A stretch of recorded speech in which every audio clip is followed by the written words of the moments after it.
அப்போ இப்போ நல்ல சம்மர் சீசனில் போயிட்டுருக்கோம். அவொக்காடோ வந்து கம்மியான ரேட்டில் நமக்கு கிடைக்கும். நல்லா யூஸ் பண்ணுங்கள். ஏன்னா எனக்கு பிடிச்சதுல ரொம்ப கொஞ்சம் எக்ஸ்பென்சிவாக இருந்தாலும் ரொம்ப பெனிஃபிஷியலான ஒரு ஃப்ரூட் இது. இது வந்து சுகர் கண்டென்ட் ரொம்ப கம்மியாக இருக்குது. ஹெல்தி ஃபேட்ஸில் இது ரொம்ப அதிகமாக இருக்குது.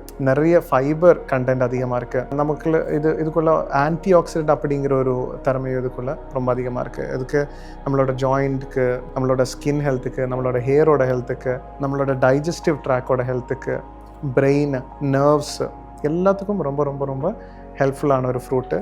சாதாரணமாக இங்கே கேரளாவில் வந்து இது ஜூஸாக தான் யூஸ் பண்ணுவாங்க. இது சேவரியாக யூஸ் பண்ணுறது நான் பார்த்ததில்லை. அப்போது நீங்கள் வந்து இன்னும் இதுக்குள்ளே ஒரு சலாட்குள்ளே யூஸ் பண்ணலாம். தக்காளி, வெங்காயம், எலுமிச்சை சாறு, தேங்காய் எண்ணெயோ இல்லை தேங்காய் பீசஸோ கொத்தி வச்சு நம்ம சட்னியோ இல்லை சம்மந்தியோ சாப்பிட்ற மாதிரி கூட நீங்கள் சாப்பிட்லாம். இல்லை சாலாடில் கியூக்கம்பர்ஸ் எல்லாமே போட்டு அதுவாகவே ஒரு மீலாக சாப்பிட்லாம். ரொம்ப டேஸ்டியாக இருக்கும், ரொம்ப ஹெல்த்தியாக இருக்கும். கண்டிப்பாக ட்ரை பண்ணுங்கள்.